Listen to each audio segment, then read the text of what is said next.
Bismillahirrahmanirrahim. Assalamualaikum warahmatullahi wabarakatuh. Alhamdulillahilladzi bi nikmatihi tatimmus shalihah wa ala alihi wa sahbihi wa mawalah may yahdihillahu fala mudhillalah wa may yudlilhu fala hadiyalah. Asyhadu an la ilaha illallah wahdahu la syarika lahu wa asyhadu anna sayyidina Muhammadan abduhu wa rasuluh. Rabbi shrah li sadri wa yassir li amri wa hlul 'uqdatam min lisani yafqahu qawli. Amma ba'd, segala puji bagi Allah Subhanahu wa taala yang dengan segala nikmatnya semuanya menjadi sempurna. Salawat salam senantiasa semoga terlimpah dan tercurah kepada junjungan kita Sayyidul Anbiya wal Mursalin, yaitu pemimpin para nabi dan rasul, ialah Rasulullah Nabi Muhammad SAW, yang syafaatnya kita harapkan jamil akhir kelak. Allahumma sholli ala sayyidina Muhammad wa ala ali sayyidina Muhammad. Masirul muslimin, jamaah majelis ta'lim Masjid Salahuddin yang dirahmati Allah Subhanahu wa taala. Alhamdulillah, setelah Idul Fitri Allah berikan kita kembali kesehatan, umur, berkah, usia, sampai kita bertemu kembali di sore ba'da asar ini. Tadi sudah MC buka. Mudah-mudahan pengajian kita ini termasuk seluruh pengurus, begitu juga anggotanya. Semoga semua kita, seluruh karyawan yang ada di sini Allah berikan kesehatan, keberkahan, hingga kita bisa beramal ibadah untuk meraih ridha Allah Subhanahu wa taala, sehingga kita tergolong sebagai hamba yang bertakwa, dan takwa inilah nanti yang akan kita bawa untuk kembali menghadap Allah Subhanahu wa taala.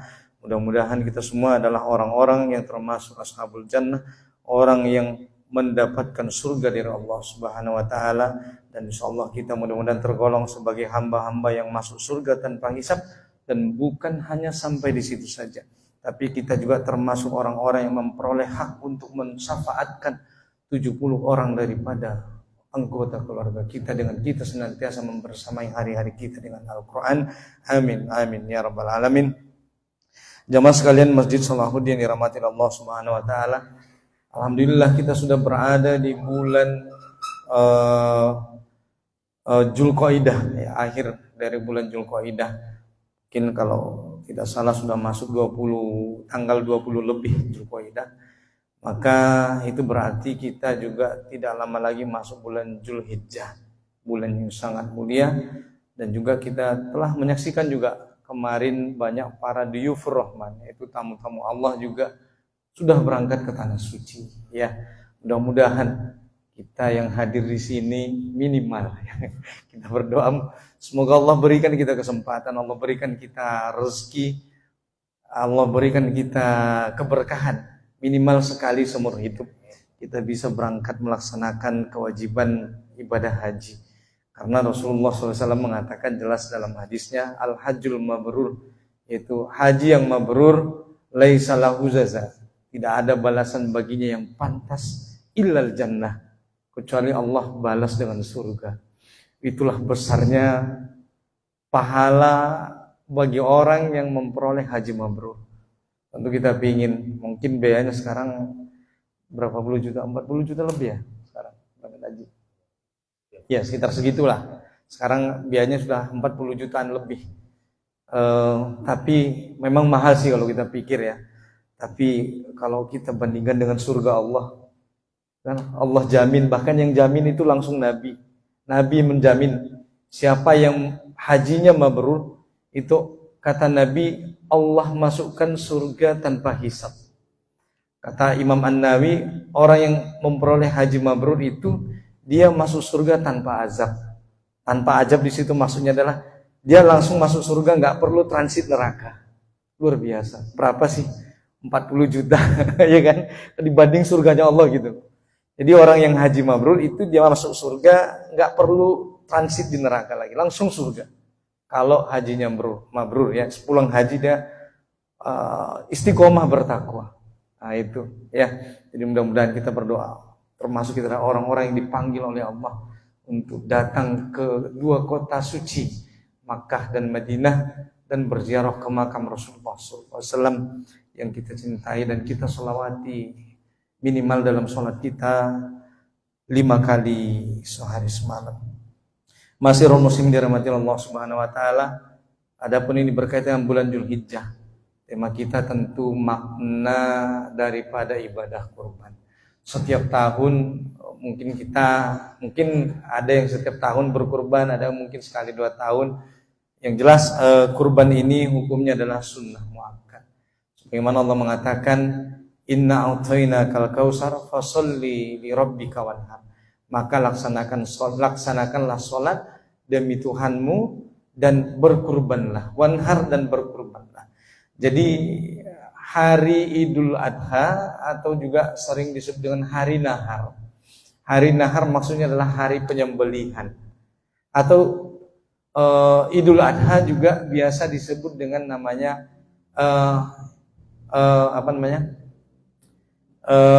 hari uduh, yaitu hari atau disebut hari uduhiyah ya. Karena makna asal katanya adalah duha. Jadi hari kurban atau hari nahar atau disebut juga hari uduhiyah. Uduhiyah disebut maksudnya adalah hari waktu duha. Karena memang pelaksanaan kurban itu adalah masuk waktu duha. Setelah selesai sholat Idul Adha baru dilakukan penyembelihan kurban. Artinya dari jam 7.00 ke atas. Itulah baru kita boleh melakukan penyembelihan kurban. Kalau ada orang menyembelih kurbannya sebelum masuk waktu duha, maka dia tidak termasuk sebagai sembelihan kurban. Maka dia tergolong sebagai sodako. Nah, jadi penyembelihan itu baru dia dikatakan idul kurban setelah masuk waktu duha atau setelah selesai melaksanakan sholat Idul Adha.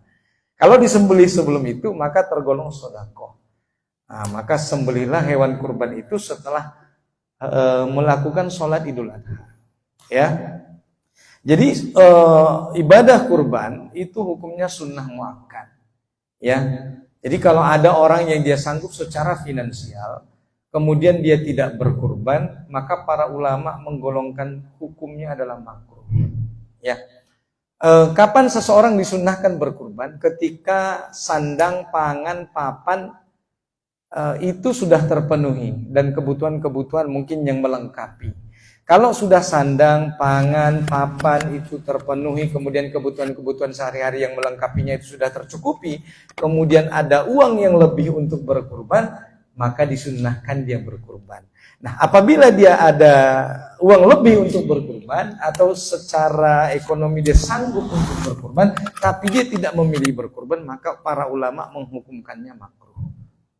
Nah, kira-kira begitu. Jadi makruh bagi orang yang sanggup berkurban tapi dia tidak berkurban. Nah, jadi para ulama mengatakan bahwa sunnah bagi orang yang berkurban memotong sendiri hewan sembelihannya kalau dia sanggup. Tapi kalau tidak sanggup maka boleh diwakilkan kepada si penyembelih. Nah, dengan mengucapkan Bismillahi Allahu Akbar, Allahumma taqabbal min fulan an fulan an fulan, disebutkan nama dari orang-orang yang berkurban itu, lalu dia menyembelih hewan sembelihannya itu. Dan setelah disembelih hewan sembelihan itu, maka para pekurban mengucapkan Rabbana taqabbal minna innaka antas samiul alim. Nah, itulah bacaan. Setelah si penyembelih tadi menyembelih hewan sembelihan kurban kita, bacalah Rabbana taqabbal minna, ya Allah terimalah apa amal ibadah kami. Innaka antas samiul alim, sesungguhnya engkau lah yang maha mengetahui. Atau juga para ulama dalam hadis riwayat Muslim mengatakan boleh kita membacakan inna sholati wa nusuki wa mahyaya wa mamati lillahi rabbil alamin la syarika lahu wa bidzalika umirtu wa ana awwalul muslimin. Boleh juga kita membacakan itu setelah hewan sembelihan kita itu selesai disembelih, ya. Dan dalam hadis riwayat disebutkan Rasulullah SAW mengatakan memerintahkan Aisyah untuk menyaksikan sembelihan kurban. Jadi sunnah hukumnya bagi kita untuk menyaksikan hewan kurban kita itu disembelih. Rasulullah mengatakan kepada Aisyah, wahai Aisyah, kenapa engkau tidak menyaksikan hewan sembelihan kurbanmu itu? Maka oleh karena itu, bukan Aisyah, mohon maaf, Fatimah, maka Rasulullah SAW memerintahkan Fatimah untuk berdiri lalu menyaksikan kurbannya. Karena kata Rasulullah SAW, sesungguhnya akan diampuni darimu pada tetes pertama darahnya segala dosa yang pernah kamu perbuat. Nah, jadi setelah tetesan darah pertama dari hewan sembelihan kurban itu, maka dengan menetesnya darah kurban itu, maka darah itu akan memohonkan ampun bagi orang-orang yang telah berkurban itu tadi. Nah, jadi sunnah bagi kita menyaksikan sembelihan kurban kita. Karena dengan tetes darah itu, menetesnya darah itu, maka diampunilah dosa-dosa kita yang terdahulu. Begitu kata Rasulullah SAW memerintahkan kepada Fatimah radhiyallahu anha untuk menyaksikan sembelihan hewan kurban beliau. Ya, itu sedikit daripada apa yang disunnahkan. Lalu kalau kita kemudian berbicara tentang hewan kurban atau Idul Adha atau kurban itu sendiri, maka tentunya kita teringat dengan syariat Nabi Ibrahim dan Nabi Ismail alaihissalam. Jadi kalau asal kata kurban, kalau kita melihat bahasa Arabnya, maka asal katanya adalah koroba. Koroba fi'il madi, artinya adalah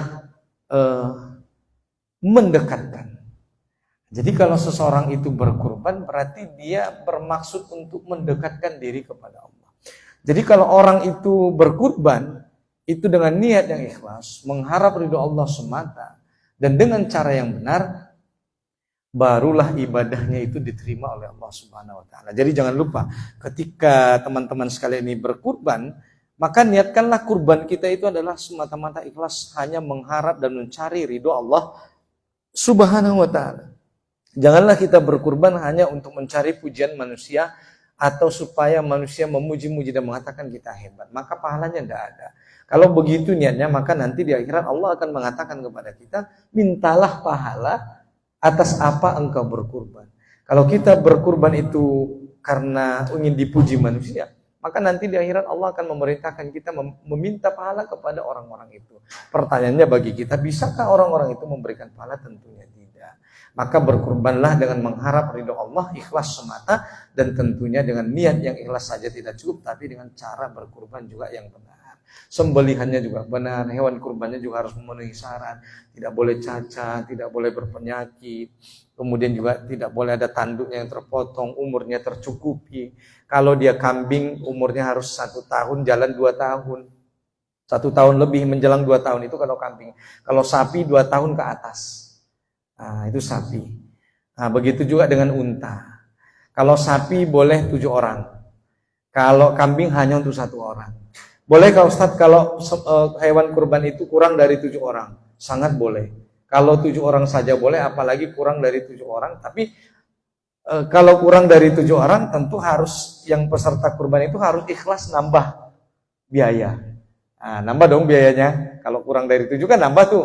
Kalau misalnya 7 orang tadi 2.200.000 rupiah, berarti kalau kurang dari 7 orang berarti nambah. Asal ikhlas, tidak masalah. Kurang dari 7 orang pun boleh. 1 orang Ustaz boleh. Kalau disanggup tidak apa-apa. Yang penting ikhlas karena Allah Subhanahu wa taala. Maka asal kata kurban tadi adalah qoroba, bil marid, yang mendekatkan diri kita kepada Allah. Jadi tujuan dari ibadah kurban adalah bagaimana agar takwa kita, agar kita semakin dekat kepada Allah Subhanahu wa taala. Ah, begitu. Kemudian juga kalau kita melihat sejarahnya tadi, hikmah dari kurban ini kan, kalau kita melihat peristiwa Nabi Ibrahim dan Nabi Ismail alaihissalam yang diperintahkan oleh Allah, dan Allah ganti sembelihan Ismail itu dengan hewan sembelihan yang besar, ya kan? Kemudian kalau kita melihat apa hikmah dari ibadah kurban ini, tentunya di sini ada semangat kita melihat semangat berkorban, mengharap ridho Allah Subhanahu wa taala, ya kan? Bagaimana kita harus mengorbankan harta kita, ya kan? Ya 2 juta sekian itu kan mengorbankan, semangat berkorban. Nah, jadi kurban itu mengajarkan kita semangat berkorban di jalan Allah Subhanahu wa taala. Kemudian kalau kita berkaca atau melihat kembali sejarah Rasulullah sallallahu alaihi wasallam atau Nabi Muhammad sallallahu alaihi wasallam itu, para ulama atau dalam sejarah disebut sebagai putra dari 2 sembelihan. Jadi Nabi Muhammad sallallahu alaihi wasallam itu disebut adalah keturunan dari 2 orang yang disembelih. Nah, itu. Jadi Muhammad SAW itu adalah keturunan dari 2 sembelihan. Siapa itu yang disembelih sebelum Nabi Muhammad? Yang pertama tentunya sudah kita tahu adalah Nabi Ismail alaihissalam, kakek beliau yang silsilah dari Rasulullah SAW itu garis keturunannya tersambung kepada Nabi Ismail alaihissalam dan kepada Nabi Ibrahim. Itulah orang yang pertama disembelih. Maka itulah kenapa Nabi Muhammad SAW disebut sebagai keturunan dari 2 orang yang disembelih. Yang pertama yang disembelih adalah Nabi Ismail alaihissalam, kakek beliau. Begitu juga Nabi Ibrahim. Kemudian yang kedua adalah yang disembelih yang kedua adalah Abdullah. Ya, ayah beliau itu Abdullah bin Abdul Muthalib. Kapan ini peristiwanya? Sedikit kita mengulang kembali. Ketika kakek beliau Abdul Muthalib itu hendak menggali sumur Zam-Zam, ya kan? Dulu sumur Zam-Zam itu tertutup di dekat Ka'bah. Lalu kakek beliau Abdul Muthalib itu bernazar, kalau Allah memberikan dia, mengkaruniakan Abdul Muthalib 10 anak keturunan, maka Abdul Muthalib bernazar akan mengorbankan atau menyembelih 1 di antara 10 anaknya itu tadi. Maka setelah anak-anaknya dewasa, disampaikanlah niat dari Abdul Muthalib ini kepada anak-anak beliau. Teringat dia dengan nazarnya itu tadi, ya kan? Kalau nanti kita baca di Sirah Nabawiyah yang ditulis oleh Profesor Dr. Muhammad Rawas Al-Azi yang diterbitkan oleh Al-Azhar Press di halaman ke-13, nanti bisa dibaca di sana. Ya, penerbitnya Al-Azhar Press, ditulis oleh Profesor Dr. Muhammad Rawas Al-Azi di halaman 13. Di sana bisa dibaca tentang sejarah Nabi Muhammad sebagai putra dari 2 sembelihan. Ya kan? Jadi ketika Abdul Muthalib itu bernazar dan dia memulai menggali sumur Zam-Zam, sebenarnya penduduk Makkah itu menolak. Tetapi karena musim kemarau, tidak ada lagi air, maka Abdul Muthalib memberanikan diri, bismillah dia menggali sumur Zam-Zam itu. Dan sekarang sumur Zam-Zam itu kan ditutup, tidak nampak. Kalau orang yang umroh atau haji itu tidak nampak. Bagi yang tahu saja posisinya, tahu di mana sumur Zam-Zam itu berada kan. Jadi sumur Zam-Zam itu sebenarnya dekat dengan Ka'bah, ya kan. Nah, karena nazar itu wajib kan. Karena wajib, maka seseorang harus memenuhi nazarnya. Maka Abdul Muthalib pun berdiskusi dengan anak-anaknya yang 10 tadi. Bagaimana ini, dulu ayah pernah bernazar, kalau ayah diberi 10 anak, maka saya menyembelih 1 di antara kalian. Maka anaknya mengatakan, tidak apa wahai ayahanda, laksanakanlah nazarmu. Kami ikhlas, ya kan. Kemudian Abdul Muthalib itu tidak berharap di antara 10 anaknya itu yang keluar namanya nanti begitu diundi adalah Abdullah. Karena memang Abdul Muthalib itu sangat di antara 10 anak ini yang paling disayang adalah Abdullah, ayahnya Muhammad SAW. Maka diundilah nama itu di 10 anak panah. Setiap anak menulis namanya di 1 anak panah, lalu diundilah. Setiap diundi yang keluar adalah nama Abdullah. Kemudian penduduk Quraisy Makkah itu mereka tahu kalau Abdul Muthalib itu anak yang paling disayangi adalah Abdullah. Mereka tidak berharap bahwa Abdul Muthalib melaksanakan nazarnya. Lalu mereka mencegah. Mereka mengatakan, Abdul Muthalib, bagaimana kalau engkau jangan melaksanakan niatmu? Kami ganti dengan harta kami. Karena kami tahu bahwa engkau sangat sayang dengan Abdullah. Kami ganti sembelihan itu dengan 10 ekor unta. Atau begini aja kata mereka. Engkau pergi menjumpai seseorang yang berpengetahuan. Maka tanyalah dia, apa yang harus kamu lakukan agar kamu tidak menyembelih Abdullah. Lalu pergilah Abdul Muthalib menjumpai orang itu. Dan orang itu mengatakan, setiap undilah kembali, ulangilah kembali undian itu. Setiap keluar nama Abdullah, maka kurbankan 10 ekor unta. Maka Abdullah pun pulang, kemudian mengundi kembali, dan sampai undian itu terjadi 10 kali. Setiap diundi yang keluar nama Abdullah, maka diambil 10 ekor unta. Setiap diundi keluar nama Abdullah, dikumpul 10 ekor unta. Maka sampailah jumlah unta itu 100 ekor unta. Dan setelah selesai undian yang ke-10 masuk yang ke-11, barulah keluar di antara 1 anak panah itu ada dibuat unta. Nah, setelah keluar nama undiannya adalah unta, barulah Abdul Muthalib itu menyembelih untanya sampai malam. Sehingga penduduk Quraisy Makkah itu mengatakan, biarkanlah Abdullah menyelesaikan sembelihannya itu sampai malam, dia menyembelih 100 ekor unta itu demi menyelamatkan Abdullah, ayahnya Nabi Muhammad SAW. Begitulah sejarahnya, sehingga Muhammad SAW, Nabi Muhammad SAW itu dikatakan adalah putra dari 2 orang sembelihan. Nah, kira-kira begitu. Jadi sebenarnya makna dari ibadah kurban ini adalah untuk intinya bagaimana dengan kurban itu mendekatkan diri kita kepada Allah Subhanahu wa taala. Memang nanti di akhirat akan datang kulitnya, bulunya akan datang, bahkan tetesan darahnya itu akan sampai di sisi Allah Subhanahu wa taala. Begitu hewan itu disembelih. Tetapi para ulama mengatakan bahwa yang sampai paling utama kepada Allah Subhanahu wa taala adalah takwa kita. Jadi dengan kita menyembelih kurban, dengan keikhlasan kita, semangat kita berkorban, ikhlas mengharap ridho Allah, maka yang sampai kepada Allah juga adalah takwa kita kepada Allah Subhanahu wa taala. Yang terpenting bagi kita adalah takwa kita nyampe di sisi Allah Subhanahu wa taala. Itu yang paling penting.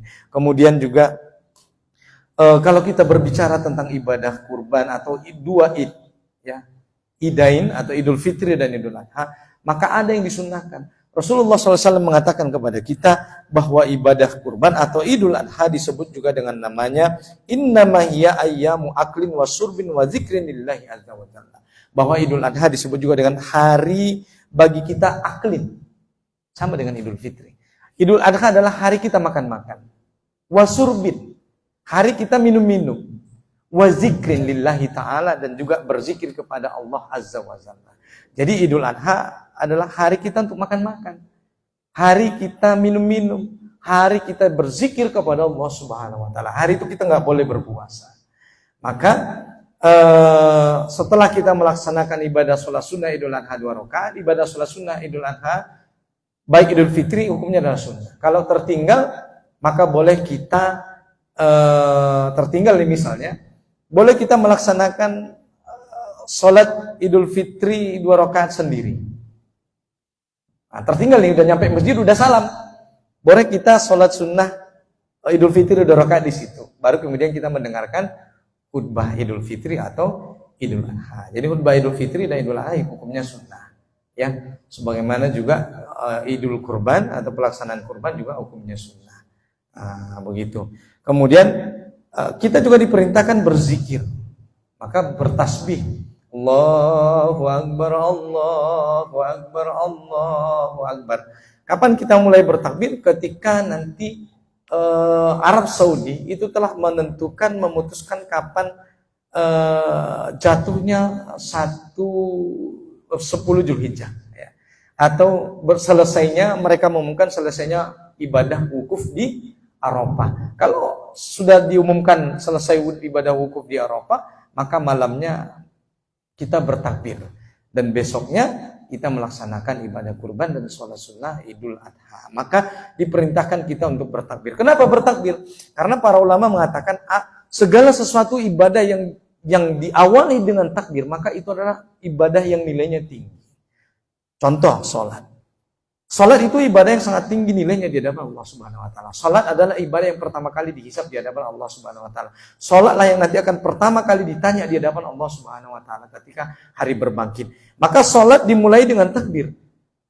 Karena salat dimulai dengan takbir Allahu Akbar, maka salat adalah ibadah yang tinggi nilainya di hadapan Allah Subhanahu wa taala. Segala ibadah yang dimulai dengan takbir Allahu Akbar, maka ibadah itu adalah ibadah yang posisinya tinggi di hadapan Allah Subhanahu wa taala. Salat dimulai dengan takbir, maka salat adalah ibadah yang nilainya tinggi. Kemudian yang kedua, ibadah yang nilainya tinggi adalah jihad. Jihad itu dibuka dengan kalimat takbir Allahu Akbar. Maka jihad adalah ibadah yang nilainya tinggi di hadapan Allah Subhanahu wa taala. Yang ketiga adalah Idul Fitri dan Idul Adha. Kenapa kita diperintahkan bertakbir? Karena tingginya nilai ibadah Idul Fitri dan Idul Adha. Itulah makna ayat kita kemarin dalam Idul Fitri. Allah mengakhirinya dengan walitukmilul iddata walitukabbirallaha ala ma hadakum. Surah Al-Baqarah 185 kan. Jadi karena di Idul Fitri termasuk juga Idul Adha, kita memperoleh banyak hidayah. Dari yang tidak mau sholat, jadi yang jarang baca Quran, jadi rajin baca Quran, yang nggak pernah nyantuin anak yatim, Idul Fitri, dicari-cari anak yatimnya, berinfak, sedekah. Maka karena hidayah yang Allah berikan kepada kita, maka kita diperintahkan untuk berzikir, bertakbir, memperbanyak takbir, banyakin takbir, Allahu Akbar, Allahu Akbar, Allahu Akbar. Bahkan di Idul Adha sampai 3 hari. 3 hari. 10 Zulhijjah, bahkan 4 ya, 10 Zulhijjah, 11, 12, 13. Kita diperintahkan untuk bertakbir. Maka bolehlah kita menyembelih hewan kurban itu selama 3 hari itu. Tapi disunnahkannya di siang hari. Makruh kalau kita menyembelih hewan kurban di malam hari. Boleh sih boleh, tapi hukumnya makruh. Maka disunnahkannya adalah di siang hari kita menyembelih hewan kurban. Maka boleh kita membagikan hewan kurban itu, boleh kita makan sebagian, boleh kita simpan sebagian, boleh kita bagikan pada fakir miskin, boleh juga kita membagikan kepada yang bukan tempat kita berkurban. Itu boleh. Bagaimana Ustaz kalau hewan sembelih itu dibagikan pada orang-orang yang enggak muslim? Boleh. Hukumnya boleh, tapi lebih diutamakan kepada yang muslim dulu. Kalau masih ada yang muslim, boleh yang muslim. Maka kalaupun mau dibagi ke non muslim, maka boleh, silakan, tidak ada masalah. Nah, boleh kita simpan, boleh kita bagi, boleh juga kita sembelihannya itu kita yang bagian kita itu boleh kita ambil semua, nggak apa-apa. Ya, atau dibagi-bagi pada kaum kerabat. Jadi intinya sebenarnya singkatnya bahwasanya ibadah kurban adalah ibadah yang bertujuan untuk mendekatkan diri kita kepada Allah Subhanahu wa taala, dan kita diperintahkan memperbanyak zikir dengan bertakbir. Para ulama mengatakan sebagian bahwa yang diperintahkan bertakbir adalah di masjid. Ya, diperintahkan bertakbir adalah di masjid. Nah, mungkin itu yang bisa saya jelaskan. Mungkin kita buka sesi tanya jawab kalau ada masih waktu. Mohon maaf bila ada kesalahan dan kekurangan. Saya kembalikan kepada MC. Wabillahi taufiq wal hidayah. Assalamualaikum warahmatullahi wabarakatuh.